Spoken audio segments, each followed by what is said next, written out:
नमस्कार दोस्तों। ये तीन चीज मेरे हाथ में है जो हमारे पौधों की अधिकतर कमियों को पूरा करती है। सबसे पहले आती है इसमें ये जो पीले रंग की आपको दिखाई दे रही है, इसे मस्टर्ड केक यानी कि सरसों की खली कहते हैं। ये कई जगह ब्राउन कलर की होती है। सरसों दो तरह की होती है, पीली और काली। तो ये पीली सरसों की खली है और ये है मूंगफली की खली। ठीक है। और ये है नीम की खली, जो खली होने के साथ साथ पेस्टिसाइड का भी काम करते हैं। ये तीनों ही हमारी मिट्टी की गुणवत्ता को बढ़ाते हैं। पौधों में पोटेशियम की, नाइट्रोजन, कैल्शियम और ये मैग्नीशियम, और साथ में उनके लिए ये फंगीसाइड का काम करती है। इन सभी की कमियों को ये पूरा करता है। इसको देना कैसे है? आप इसको इस तरह से भिगो के रख दें। ये मैंने 24 घंटे से ज्यादा इसको भीगे हुए हो गए हैं। कम से कम अगर आप 24 घंटे के लिए इसको भिगो देंगे तो इसका पूरा एसेंस पानी में मिक्स हो जाएगा। अब आप इसको, ये मैंने थोड़े पानी में मिक्स कर रखा था, सिर्फ 1 ही लीटर में, और अब आप इसमें इसको 10 लीटर पानी में मिक्स कर लें। ये बड़े पौधों के लिए है। अगर आपको पतले पौधों में, बारीक जो छोटे पौधे होते हैं जैसे सरसों है, पालक है, इनमें देना है तो फिर आप इसको 20 लीटर पानी में डालें।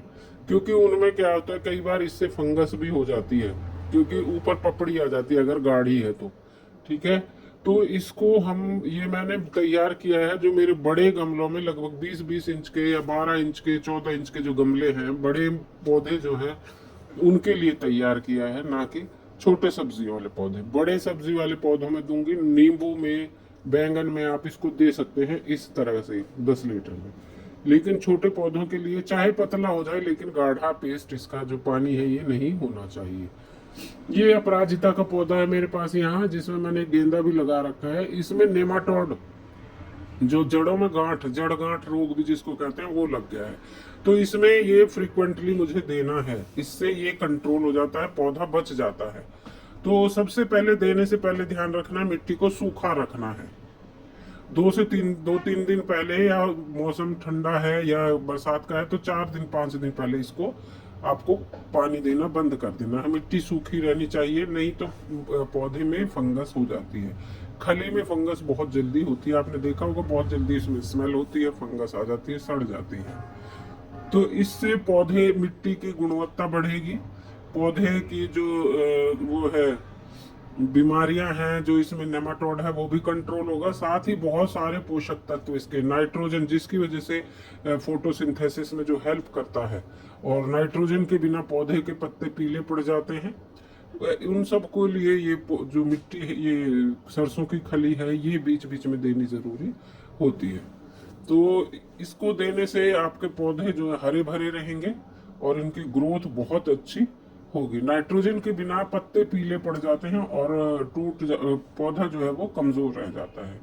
तो ये आपको ज्यादातर जो बड़े पौधे हैं उनमें सब में देनी है। छोटे छोटे, चाहे वो अभी छोटे हों, जैसे ये करी पत्ता अभी पॉली बैग में ही है, तो इसमें मैं इसको दे रही हूँ। मात्रा उसी हिसाब से रखनी है। जैसे लगभग मेरा जो 20 इंची का पौधा है उसमें मैंने ये 2 लीटर दे दिया। ये 1 लीटर का बर्तन है मेरे पास, जो ये गमला है, और इसके हिसाब से मैंने इसको दी है। तो जो छोटे हैं उनको आप 1 लीटर या 1 मग, और जो बड़े हैं उनको आप 2 लीटर आराम से दे सकते हैं। अच्छे से, मतलब इसका मिट्टी जो है इससे गीली कर दें और जड़ों तक ये पहुंच जाए, जिससे कि पौधे हरे भरे रहें। ये तुलसी का पौधा भी बड़ा है थोड़ा सा, तो इसको भी हम दे देंगे। सभी प्रकार के पौधों को नाइट्रोजन की जरूरत होती है। इसमें ये अपराजिता का, सदाबहार के कुछ पौधे हैं, इनमें भी थोड़ी सी दे दी है। और ये अपराजिता का जो पौधा है ये भी 10 इंच के गमले में है, इसको भी हम दे देंगे। मात्रा जितना पौधे गमले का साइज है उसके अकॉर्डिंग ही रखनी है। तो जो बड़े गमले हैं, लगभग 20 इंच के गमले हैं, उसमें 2 लीटर और बाकी में 1 लीटर दे देनी है। और अगर आप यही लिक्विड आप देना चाहते हैं छोटे पौधों को, पालक वगैरह का, तो इसमें आप डबल पानी और मिक्स कर लें और 1-2 दिन के बाद इसकी गुड़ाई कर दें। या तो पहले ही करके रखें, नहीं तो अगर आपको लग रहा है इसमें पपड़ी आ गई है तो 1-2 दिन बाद आप इसकी गुड़ाई कर दें।